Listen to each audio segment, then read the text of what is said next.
Nasunog ang isang bodega na naglalaman ng mga paputok sa Negros Occidental. Doon daw kasi iniimbak ang mga paputok na hindi nagamit nung nakaraang pagsalubong sa bagong taon. Saksi, si June Veneracion. Magkakasunod ang putok mula sa bahay na yan sa barangay Cadmoros sa Binalbagan, Negros Occidental kagabi. Kasabay nito ang nagangalit na apoy.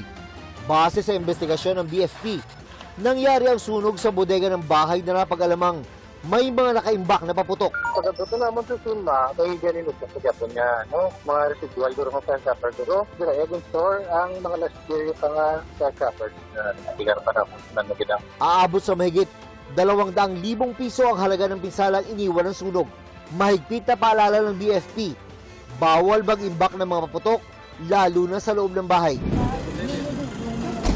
Pinaigting din ng PNP Anti-Cybercrime Group o ACG ang panghuhuli sa mga nagbebenta ng mga paputok online mula probinsya hanggang Metro Manila. Makinig ka muna. Ikaw ay may karapatang panatinin o ano mga o magsawa ng ibo.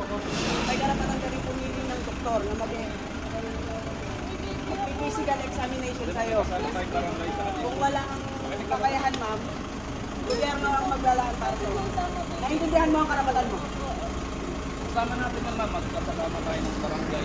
Sa 7 operasyon mula Oktubre, 10 ang arestado at mahigit 2,000 paputok ang nakumpiska. Post ito sa social media account nila sa Facebook, sa mga other platform din. But siyempre, madali natin ito makita. So, marami na tayo ngayon active cyber patrollers at meron na tayo mga support group na they also provide informations that in case na merong mga online selling. Mas aktibo ang pagbabantay ng ACG sa internet dahil inaasahang marami pa ang magbebenta habang papalapit ang Pasko at Bagong Taon. Dagdag pa ng ACG, lahat ng klase ng paputok, maliit man o malaki, ay bawal ibenta online. Wala pang pahayag ang mga naaresto. Sinampahan sila ng reklamong paglabag sa Republic Act 7183, an act regulating the sale, manufacture, distribution, and use of firecrackers and pyrotechnic devices, kaugnay ng Cybercrime Prevention Act of 2012.